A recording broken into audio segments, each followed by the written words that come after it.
Hoje vamos falar sobre o tema suicídio, né? Hoje com o seu Jorge. Boa noite, Josiane, nossa colaboradora aqui também. Opa, seu Jorge, boa noite. Boa noite, é um prazer muito grande compactuar nesse momento solene, emocional, espiritual e umbandista, todos juntos nós. Muito bem, seu Jorge Mendes, nosso convidado de hoje. Então, seu Jorge, eu gostaria de, já aproveitando aqui, pedir para o senhor se apresentar e já fazer uma breve introdução do assunto, né, que nós vamos tratar hoje. Hoje, pessoal, é o suicídio sob o ponto de vista da doutrina espírita, tá certo? E aí, passo a bola para o senhor Jorge aí fazer a sua apresentação e uma introdução breve do assunto. Por favor, senhor Jorge. Uma boa noite para todos, internautas, amigos que foram convidados nesse momento que eu considero um momento sagrado. Sagrado porque outros aspectos correspondentes a essa interação espiritual facilita. Sagrado da sacralidade, todos nós juntos. Meu nome é Jorge Lírio Mendes, ex-professor do Colégio Anchieta, ex-professor de pós-graduação em arte e comunicação, de radialismo, na FACEM, restaurador de obra de arte, trabalhei como cartunista no Jornal à Tarde, como J. Mendes, e a minha profissão hoje atual, que eu me entrego, sou espírita há um montão de anos. Eu não sou velho, sou antigo, me considero ainda um adolescente. Frequento o Gêmeo há 40 anos e faço parte do programa Voz do Espírito todo sábado, de 8 às 10, amcruzeiro.com.br. Estamos juntos nessa jornada. Vamos lá, não? Eu quero agradecer. É ótimo, adorei. Pode continuar, senhor. Eu quero agradecer esse momento, esse encontro, quem sabe um reencontro pela afinidade de propósito, e o espaço é muito oportuno e correspondente. Por quê? Eu tenho uma filha que frequenta Umbanda, Casa Santa Rita de Cássia, né? E de Oxum das Pedras. Ela se reencontrou nessa casa, passou momentos difíceis, teve em vários centros espíritas, mas onde ela se reencontrou, ela renasceu.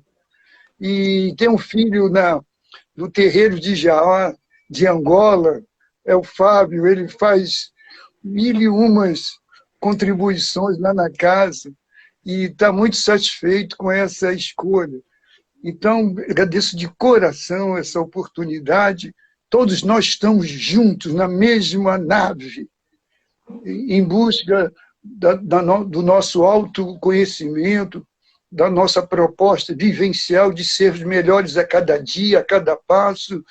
Estamos navegando juntos, unidos no melhor propósito. Todas as religiões conscientes não criticam a outra.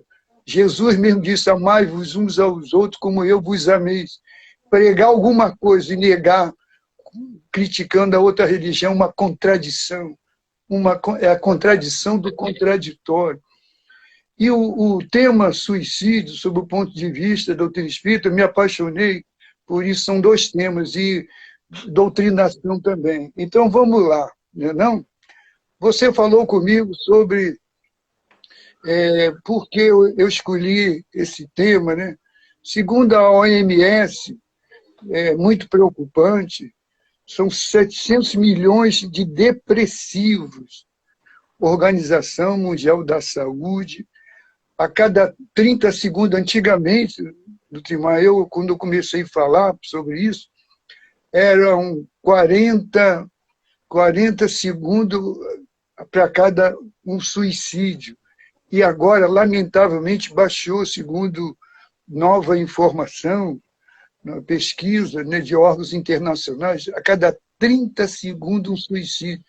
E a cada um suicídio, um grupo de 10, 15 ou 20 tentam se matar, desistir da vida sem sucesso.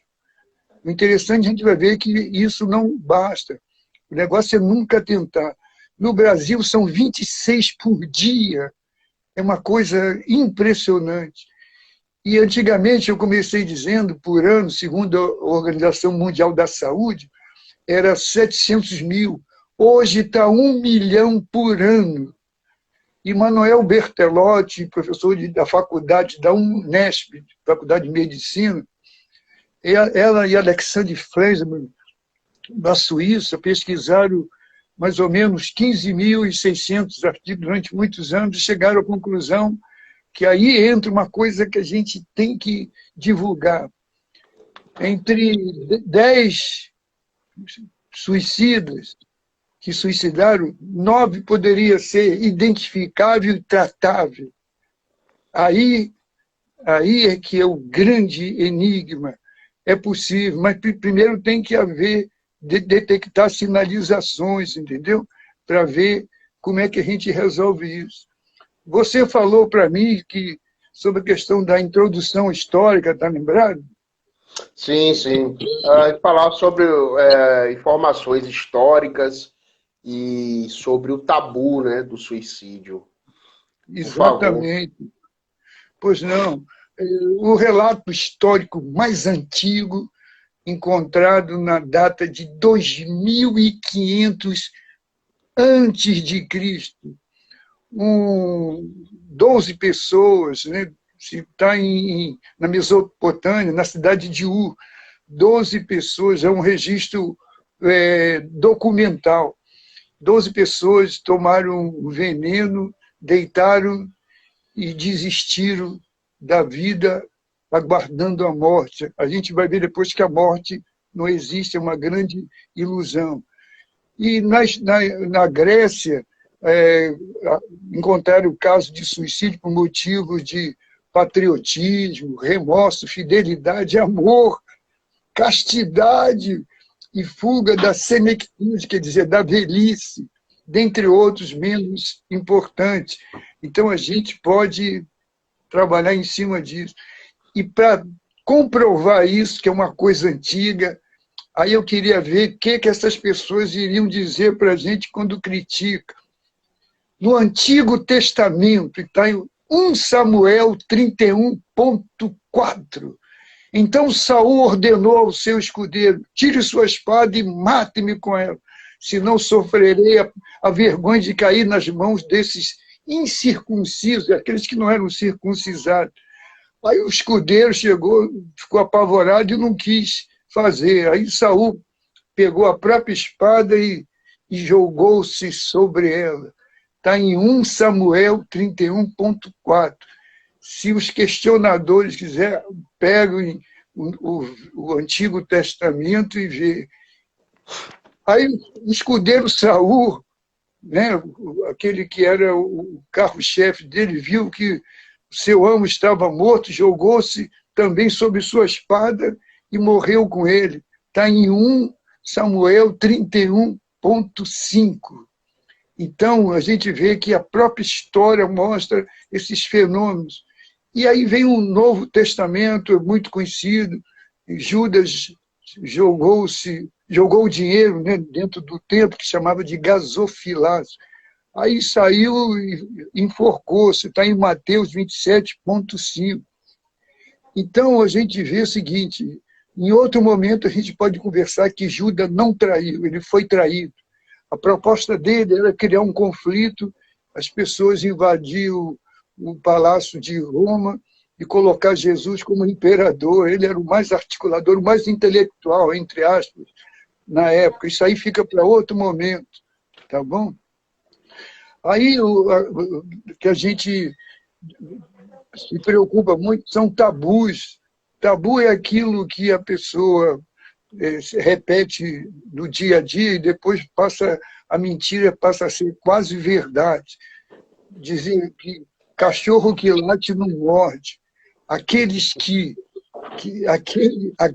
dizem que vão suicidar, muitos dizem, isso é nada, isso aí é fantasia, coisa de momento. Todos que disseram suicidar, e tem uns que planejam, escreve carta, e vão escrevendo carta durante a semana, como se fosse um diário, e depois deserta da vida, deleta a sua própria vida. Então a gente vê que se a pessoa está escrevendo alguma coisa, está demonstrando por atitudes que ela tem algo em comum e precisa ser observado. Aí as religiões, às vezes, algumas não aceitam nem fazer extrema-unção. Não vamos citar que a proposta nossa não é essa. E algumas com ligeira diferença, mas nenhuma deixa de acreditar que existe a sobrevivência após a morte. Ninguém morre, apenas o corpo. E a gente vai perceber como isso é perigoso para quem desiste da vida. No livro dos Espíritos, de Allan Kardec, 1857, ele trata, na pergunta 944, tem o homem direito de dispor da sua vida? Resposta, não, só a Deus assiste esse direito. O suicídio voluntário é uma transgressão da lei divina. Não é simples voluntário o suicídio? Aí ele responde, o louco que se mata não sabe o que faz. Então, há uma diferença entre atenuante e agravante. Não pode fugir do agravante, que é violar um direito da própria vida, mesmo que seja um sujeito translocado. Certo. Mas vai ter... Seu Jorge, interrompendo o senhor só um pouquinho, mas qual seria as principais consequências da violação dessas leis divinas em relação à vida? Bom, primeiro, a gente tem que começar com o desgosto. As pessoas vão sentindo um desgosto pela vida. Perdeu a noção de autopertencimento. Então, o desgosto é uma atitude que contraria os princípios éticos da razão e do direito de sobreviver a si mesmo. Todos nós temos que ir lutando. Então, as consequências, primeiro, é a frustração. Agora, e a visão espírita está dentro do assunto. Allan Kardec, no livro Evangelho segundo o Espiritismo, diz que a calma e a resignação adquiridas na maneira de encarar a vida terrena e a fé no futuro dão ao espírito uma serenidade que é o melhor preservativo da loucura e do suicídio. Então, a gente vai ver que as pessoas têm toda uma informação diante de si mesmo e, mesmo assim, não têm o mínimo de bom senso de lutar para que possa reverter esses momentos que são cíclicos. Sim. Existe uma diferença entre depressão e estado depressivo. Todos nós passamos, principalmente eu, que eu sou torcedor do Vitória. Eu passo por momentos depressivos.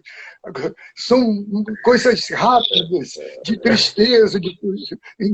Então, aí e depressão é aquela quando já se instala e a situação é difícil.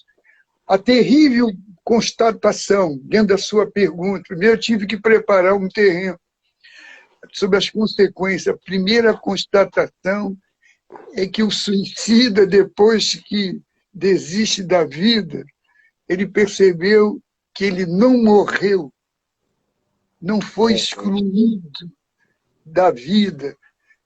Mas vamos mostrar por quê.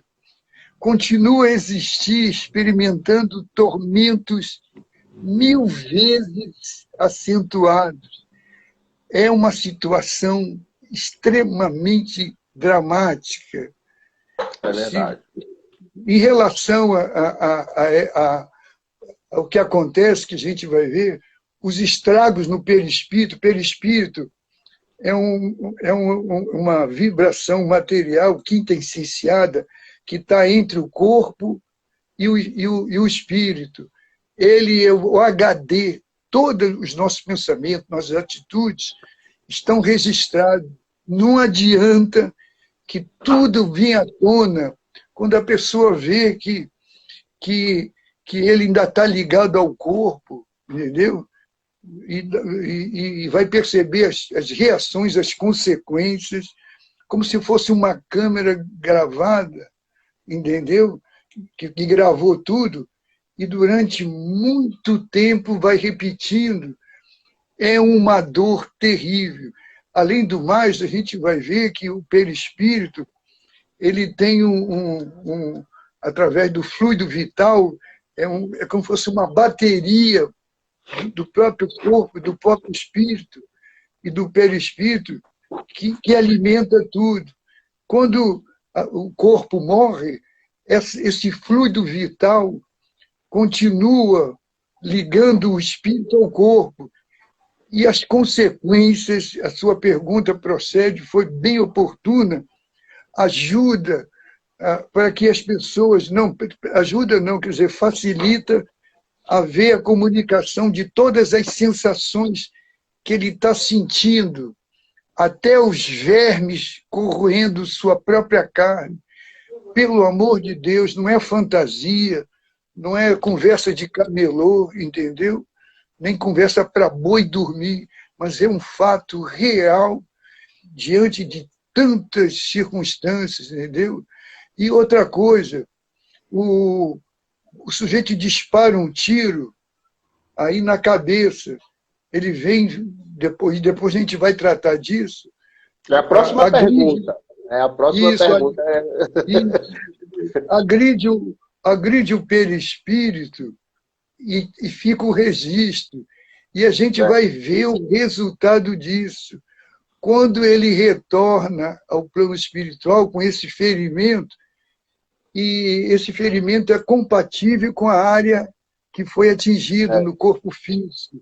Então, deixa eu fazer logo a próxima pergunta, que o senhor já entra no assunto. Ótimo. Segundo a doutrina espírita, como seria o estado, em que estado um suicida reencarna? Como é que ele volta? Segundo a doutrina espírita, como é que ela explica essa volta dele, essa reencarnação? Como é que ele vai fazer esse resgate kármico? Bom, uma boa pergunta.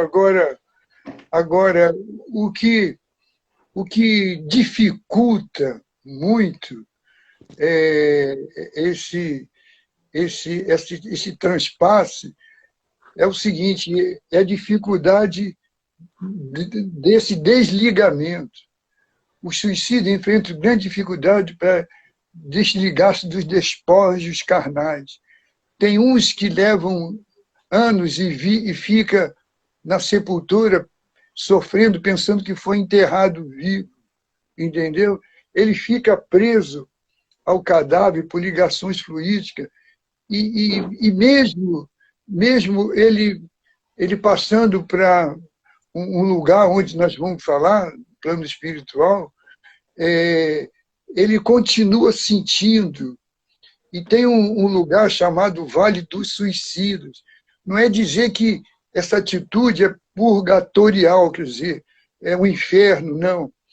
É consequência das vibrações similares que criam um ambiente de terror. As vibrações, uma porção de gente vibrando numa faixa de destruição, de contradição, de dores horripilantes, de tristezas, de perda totalmente de si mesmo, ficam meio dementados, sofrendo num ambiente onde é compatível com a psicosfera, quer dizer, psicosferas são energias que oriundam do pensamento, né, que eles emitem, então cria essa psicosfera negativa. Tem a psicosfera positiva. E essas dificuldades, muitas vezes, esses espíritos, uma coisa muito triste, vou dizer para você, eles têm que, muitas vezes, têm que destruir totalmente o corpo físico, eliminar tudo, porque eles não podem ir para um plano espiritual melhor ou de tratamento, porque aquela sensação vai permanecer porque ele se afastou. Tem que haver uma destruição de todo o corpo, eliminando qualquer ligação sensorial, porque senão vai ser muito mais difícil. Aí os técnicos do mundo espiritual vai ter que ir cortando. É um negócio, são fios vibracionais que vão se desligando, e são milhares. Ia demorar muito. Então, muitas vezes, eles ficam ainda imantados no seu próprio corpo, né, na cova. É doloroso. Eu estou dizendo isso, não é fantasia, pelo amor de Deus, eu tenho o interesse de repassar isso, porque são comprovações de comunicações de espírito contando. Até o Camilo Castelo Branco, no livro, entendeu? Daquela nossa querida conhecida, fugiu o nome aqui, entendeu? Zíbia Gasparini. Em que ele relata a tragédia e o sofrimento que ele teve. Então, a decomposição tem que ser total, porque ainda tem vestígios sensoriais que transmite para ele os vermes, tem que desaparecer tudo. Então, você vê que é dramático. É um conto de terror dentro de uma realidade muito sofrida. Isso, o que a gente puder fazer para não acontecer mais isso, entendeu? E muitos, lamentavelmente, permanecem e continuam no cemitério. Eu já atendi num tratamento mediúnico, um trabalho mediúnico, um espírito que estava um século esperando o paraíso. Não vamos entrar em discussão com algumas religiões que ficam, né, que ficam prometendo um sonho impossível, entendeu? Aí ficam aguardando o paraíso que prometeram ele. Aí, e também tem aqueles que acham que não morreram, foi abandonado ali no cemitério. É coisa muito séria. Agora, quando chegar no lugar um lugar específico onde a maioria se encontra, onde ficam confinados, eu vou dizer uma coisa que muitos espíritas não sabiam. Um estudioso chegou, Jorge, eu tenho certeza que você está me dizendo isso? Chico Xavier. Quem quiser, vai no Google, os que são descrentes, bota assim, Chico Xavier e as Pombagiras. Vai no Google e bota Chico Xavier e as Pombagiras. É um nome, uma referência séria que diz o seguinte, foi perguntado numa entrevista, Chico Xavier, a pessoa falando como se estivesse distante, né? Assim, o porretão. Chico Xavier, esses espíritos que bebem e fumam, qual é a função? Chico Xavier, meu irmão, minha irmã, eu vou dizer a vocês o seguinte, como eles trabalham em benefício do outro, mas como? Num lugar chamado assim de Vale dos Suicidas, entendeu? Essas criaturas abnegadas, quando falou, o sujeito levou um susto, entendeu? Tem pessoas que não bebem, não fumam e faz coisa muito pior. Aí o que aconteceu? Essas criaturas, uma vez por ano, você vê que a coisa é tão séria, só tem direito, não porque elas não querem ir, não.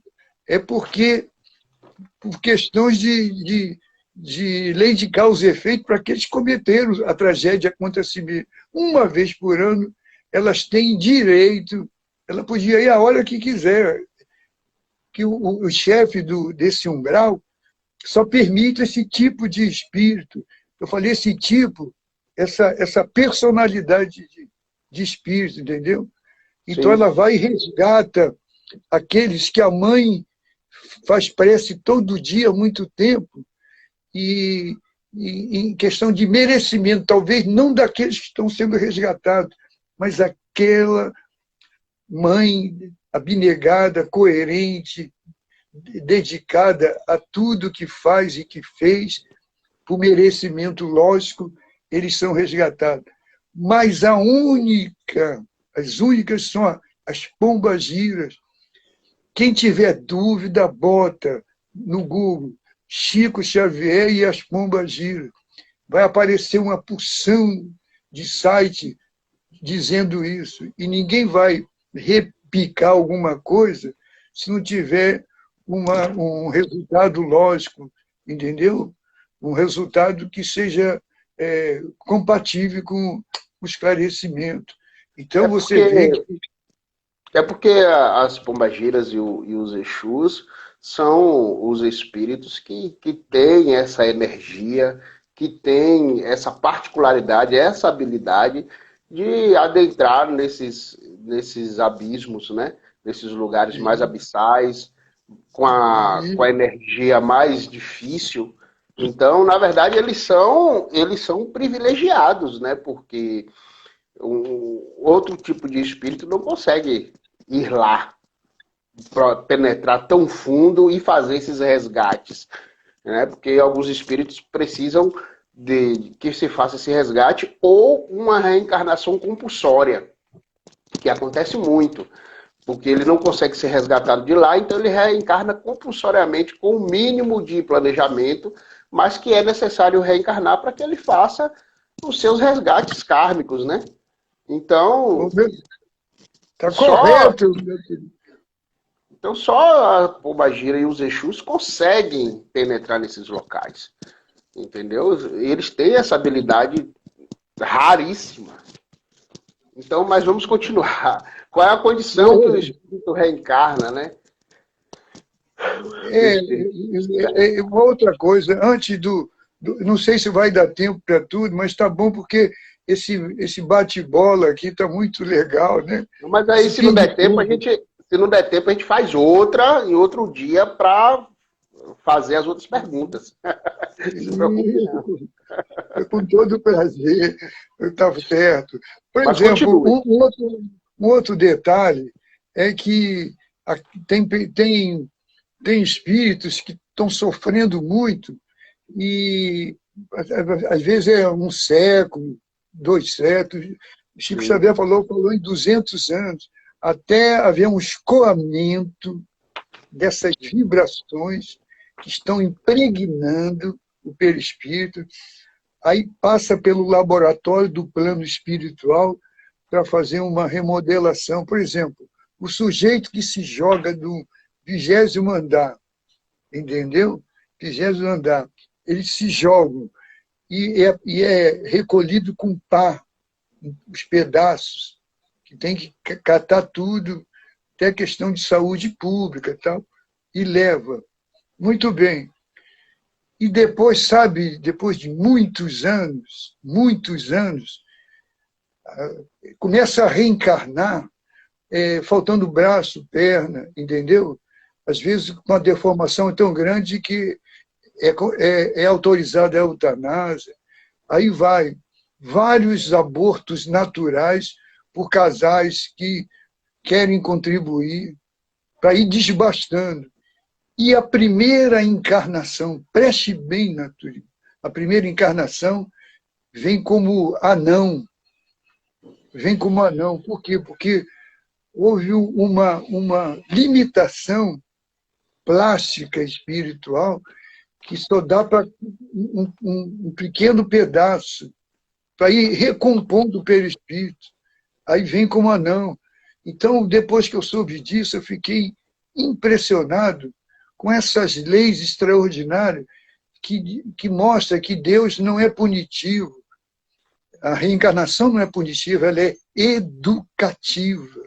Nenhuma reencarnação é punitiva, porque Deus é amor, onisciente, onipresente, onipotente, né? Onisciente tem ciência de tudo, onipresente está presente em tudo, onipotente tem poder sobre tudo. Aí, então, é uma lei tão lógica, entendeu? Tão lógica, que a gente vai, depois de muitos anos, vai crescendo aos poucos. Não é questão genética, entendeu? Então, tudo isso. Os benfeitores espirituais ficam observando, captando pensamento.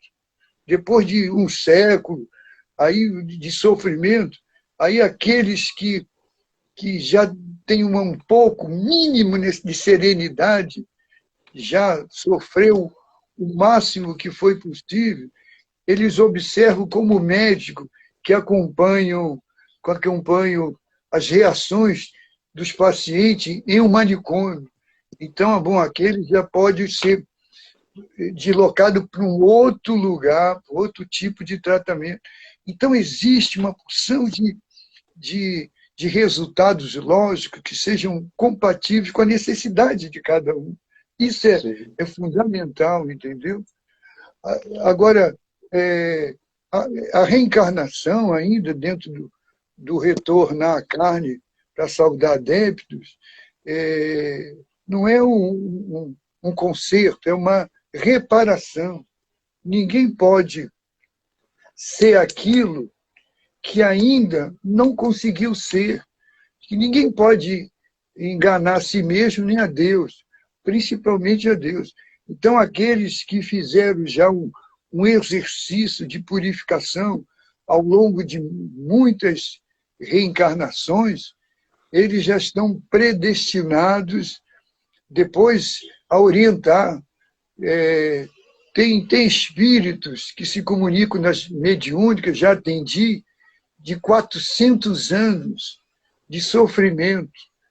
Teve um que eu tive que estava numa lama, eu tive que segurar nas mãos do médico, que não é aconselhável dentro de uma técnica, entendeu? Que pode criar um abalo emocional no médico. Como era minha cunhada, a confiança, a amizade, o respeito, entendeu? Aí eu consegui, porque ele não estava conseguindo sair. Mas os amigos espirituais podem, mas ele tem que sentir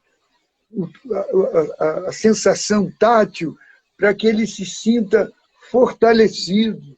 Então você vê 400 anos sofrendo amargamente, desastradamente, entendeu?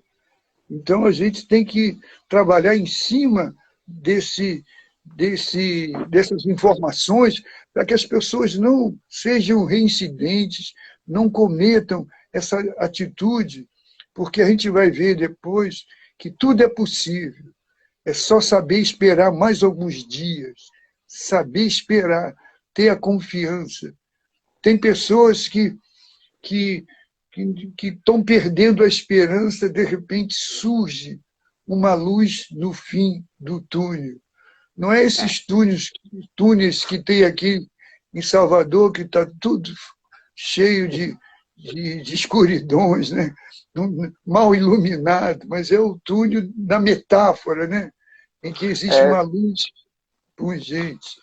E outra coisa também, nós devemos entender que toda dificuldade que nós passamos, muitas vezes são resgates que nós estamos fazendo de dívidas, de vidas anteriores, e também obstáculos importantes para o nosso próprio crescimento. Então, se você não aguenta um mínimo de aperto, como é que você vai evoluir? Como é que a gente vai evoluir espiritualmente se você não consegue passar por um aperto? Então, os obstáculos da vida são importantes, são necessários, na verdade. Então, as pessoas têm que aprender a lidar com as frustrações, né? E geralmente, o suicídio são frutos de problemas psicológicos, às vezes de obsessão espiritual, né, que nós sabemos que existe. Então, temos que tentar ajudar essas pessoas da melhor forma possível, mas principalmente elas precisam ter coragem, buscar ajuda e aprender a lidar, né? E é difícil, sim. Nós estamos fazendo essa série de lives falando sobre esse assunto justamente para ajudar essas pessoas, para encorajar e ajudá-las a trilhar o caminho, porque é um caminho, porque assim, o caminho que é necessário ser caminhado, só a própria pessoa vai caminhar. Ninguém pode caminhar por você, nem por mim. Só eu posso caminhar o meu próprio caminho. Então a gente está aqui, faz de tudo, faz a informação, a sociedade toda. Só que a pessoa precisa caminhar o caminho, né? A trilha tem que ser trilhada pelo próprio caminhante, não é verdade? E meus parabéns, que bom encontrar uma pessoa que está muito bem informada. E meu filho escreveu assim, ótimas observações, estamos evoluindo junto. Meu filho que é gastrônomo, É, entendeu? o grande Fábio. Ele faz um cachorro-quente tão perfeito que chega a latir o cachorro-quente. Seu Jorge, vamos seguindo aqui. Agora, um dia desse eu quero experimentar esse cachorro-quente, aí ver esse cachorro latir também, viu? Seu Jorge, nós sabemos que quando ocorre uma tragédia dessa do suicídio, não atinge só o suicida, né? Existe toda aquela rede ao redor dele que é atingida, né? Que é impactada, né? Então, como a doutrina espírita enxerga essa tragédia que acontece na família? Como a gente poderia falar sobre isso? Mas teve uma coisa que nós comentamos que foi a tentativa frustrada, né? Sim, Também, sim. né? Todo ato de violência contra o próximo, contra o próprio corpo, é uma violação das leis naturais, é um agravante que Sim. pode interferir muito na sua caminhada, porque está tudo registrado no elemento do nosso HD chamado perispírito, gerando problemas mais cedo ou mais tarde. E essas manifestações podem ser de abalos físicos e psíquicos, emocionais. Psíquicos já está incluído nisso tudo. Então, agora, é por isso que tem um sentido lógico a sua pergunta com respeito à família.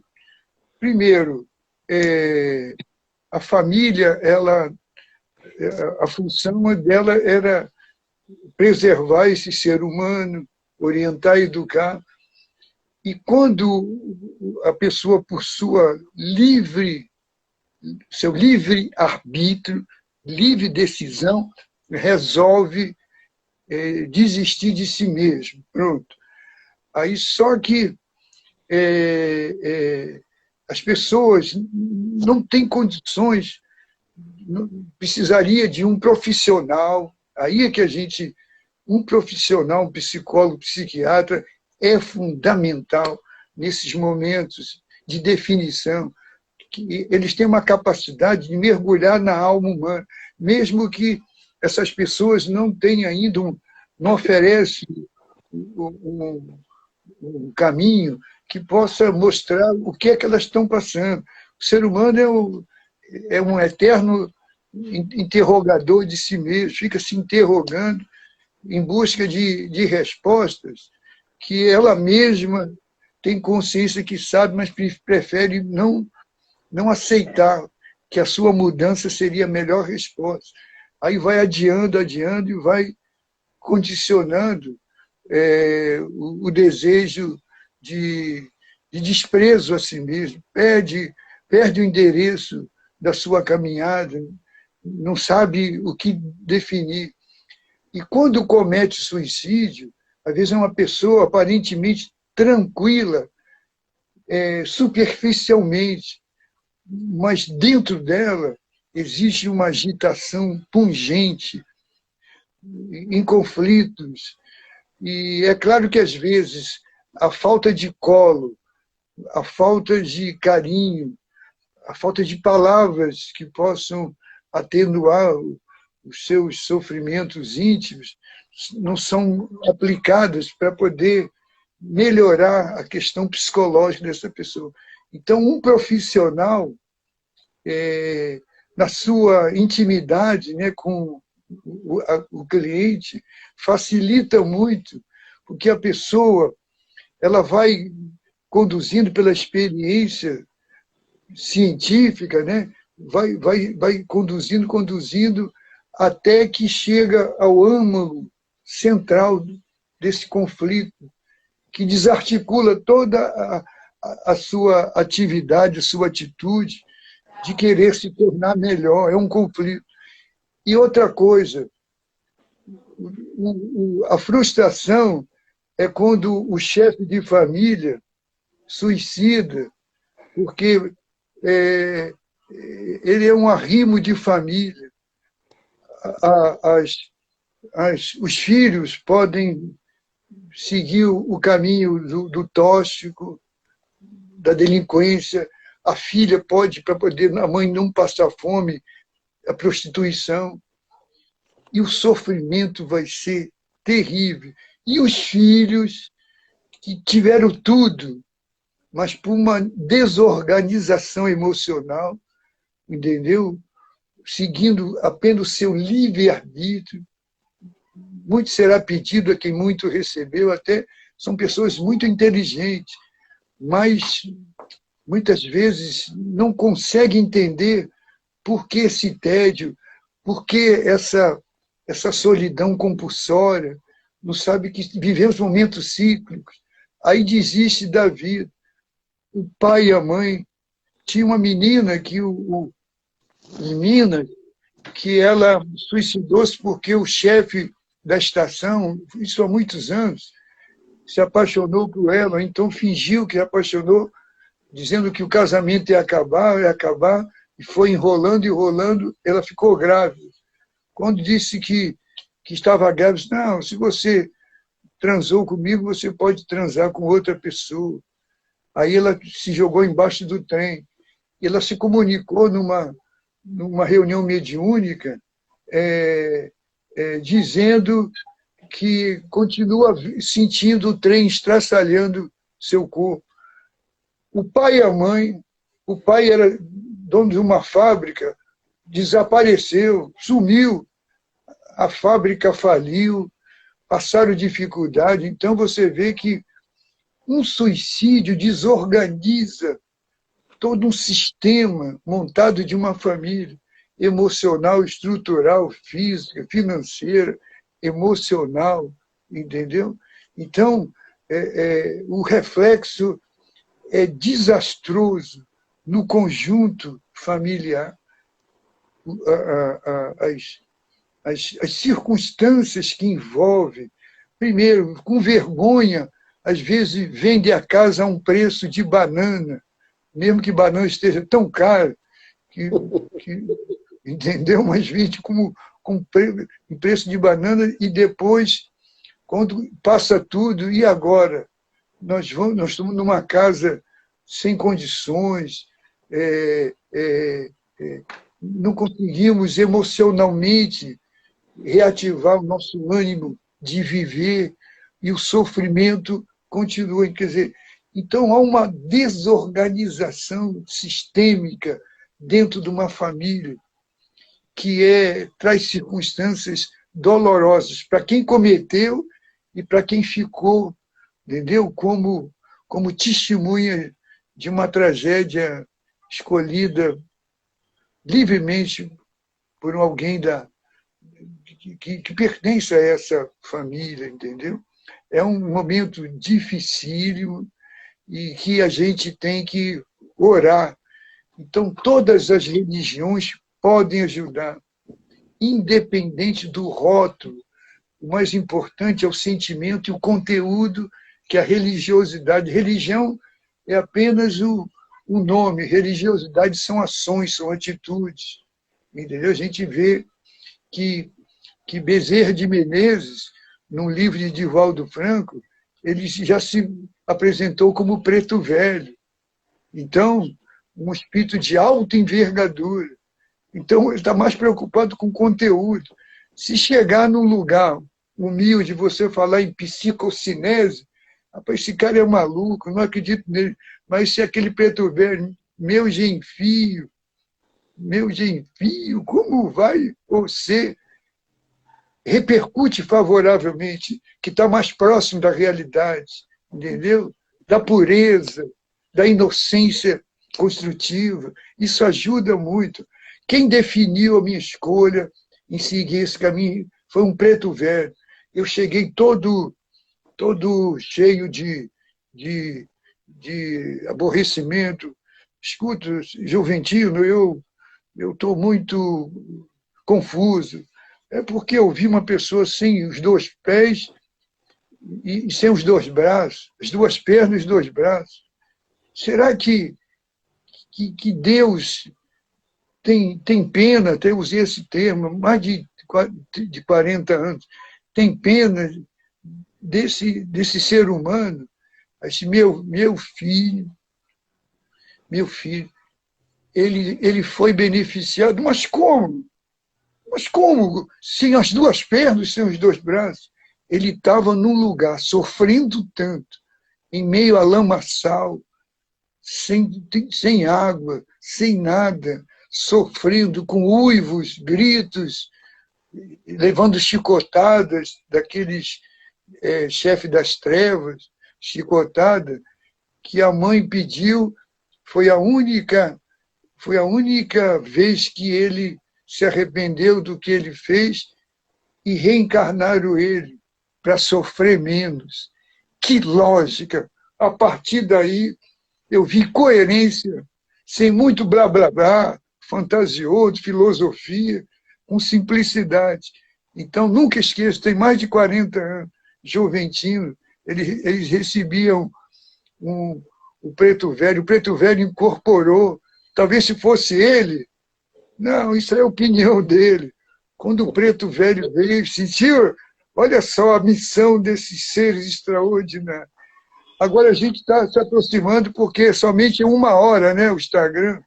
Nós temos 12 minutos, mas ainda dá para responder 2 perguntinhas aqui. Vamos para a próxima. Há pactos, né, de amantes que resolveram desistir da vida juntos? Existe esse tipo de relato, senhor Jorge? Existe de suicídio em que os dois não conseguiram consumar todo um sonho projetado na inocência, na sua adolescência, e resolvem se encontrar no plano espiritual. Lê do engano. É impossível, porque quando eles perceberem que eles não morreram e eles violaram um direito sagrado de viver e que o amor é o respeito pelas circunstâncias, que se não pode ser agora, quantos casais depois de reencontros são felizes? Primeiro tem que saturar os erros não vencidos para que os dois se reencontrem em situação que seja compatível com o avanço, conquista, conhecimento e transformação íntima. Tem que crescer junto. Ceder, muitas vezes, é convencer, mas precisa de amadurecimento e tal. Mas é um sofrimento. Primeiro, como é que pessoas que cometem erro podem ter esse merecimento de se encontrar? Tem famílias que levam anos em desdobramento para se reencontrar no plano espiritual. Anos, às vezes até séculos. Então, como é que pessoas que violaram a lei mais sagrada, né, que é a vida, e se reencontram? É impossível. É impossível. Não tem sentido. Então, eles se sentem enganados, não se corrige um erro com outro erro muito maior e mais grave. É uma verdadeira contradição. Agora, seu Entendeu? Jorge, dentro dessa resposta que o senhor deu aí, tem uma pergunta aqui muito interessante da Dea Batista. Ela fala aqui, eu tenho uma dúvida. Como fica a questão do livre-arbítrio no suicídio? Acabar com o sofrimento e, consequentemente, com a vida também não é uma escolha? Não, é, a liberdade de escolha cabe a cada um, mas ninguém pode fugir das consequências. Não, como é que a gente vai corrigir um erro com outro erro muito maior? Porque tem momentos que a gente encontra dificuldade. Você foi muito claro, eu fiquei muito feliz, você respondeu. Muitas vezes a gente tem que passar por dificuldade para testar nossa capacidade de sublimação, superação, de força, fé, confiança, desejo de se tornar melhor. Chico Xavier disse uma frase que é interessante. Eu sei que eu não sou nada, mas se não fosse a dor, eu seria muito, muito menos ainda. Então, está dentro, você já respondeu isso. Então, Outra coisa, eu Deus queria fazer um adendo também quando o senhor terminar dessa pergunta. Pode terminar. Quando o senhor terminar, eu falo. não, é impossível você tentar acabar com um sofrimento muito pior, muito mais doloroso. Às vezes, por exemplo, aconteceu está dentro da resposta. Aconteceu uma tragédia no Paraná que o rio levou 2 casas. Aí chegou para uma senhora que estava com os filhos. Eu não merecia isso. O que Deus fez comigo, blasfemando, entendeu? Abraçado os filhos. E agora, como é que vai ser minha vida? Aí depois o repórter foi entrevistar outro. Escuta, a sua casa também foi a outra. Graças a Deus, eu estou salva e meus filhos também. Então, dor e sofrimento é diferente. Tem pessoas que sentem dor, mas não tem sofrimento. Um exemplo, Feira de Santana.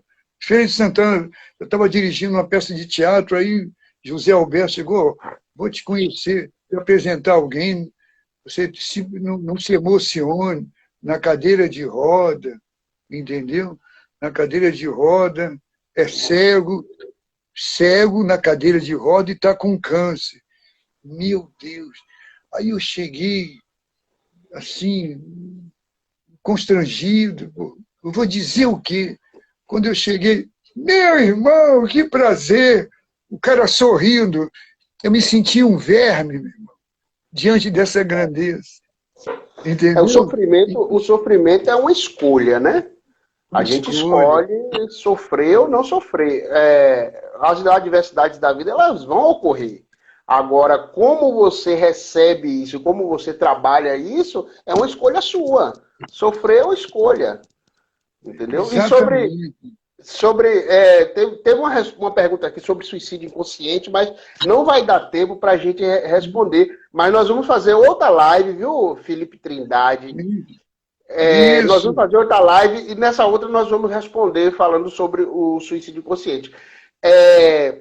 O que a moça falou aí da questão do livre-arbítrio de suicidar-se ou não, sim, todos nós temos o livre-arbítrio e a pessoa tem, sim, a opção de tirar a própria vida. Porém, existe a lei de causas e efeitos. Porque antes da gente reencarnar, é feito toda uma programação para você viver a vida, para você fazer seus resgates, você ajudar as pessoas lhe ajudarem e tal e tal. Quando você coloca fim a essa programação antes da hora, existe consequência. Você bagunça todo um cronograma que foi feito por causa do seu egoísmo, por causa do problema que você teve ali que acabou levando você ao suicídio, que muitas vezes é uma doença e tal. Beleza. Então, o que acontece é a lei de causa e efeito, não é uma punição. Essas coisas que a gente está falando aqui não é uma punição. É que você, por questão de sintonia, você é levada àquela vibração, você é levado àquela psicosfera por causa da sintonia em que você se encontra. Simples assim. Quer dizer, não é tão simples. Mas o nosso tempo está acabando, senhor Jorge. É isso, estou vendo. Faça aí, por favor, suas considerações finais. Nós temos 4 minutinhos. Poxa, que bom. Foi um momento muito proposital termos todos nós, os que estão envolvidos, os que fizeram perguntas, muitas vezes as perguntas que as pessoas fazem representam a própria resposta para elas. E nunca deixe de fazer pergunta. Se eu vou fazer uma palestra, eu vejo no Centro Humilde e disse: tem coisas que eu vou dizer que as pessoas não sabem. Tem coisas que eu vou dizer que as pessoas sabem e vieram socializar. E tem coisas que a gente não sabe e que tem pessoas aqui presentes que sabem e, num gesto de humildade, veio compartilhar.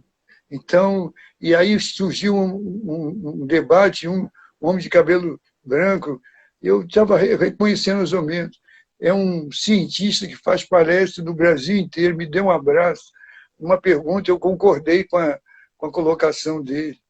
E ele foi curado de câncer no centro, e hoje ele faz palestras sobre curas através de magnetismo, magnetização, passes, chakras, fluidos, conhece tudo do corpo humano.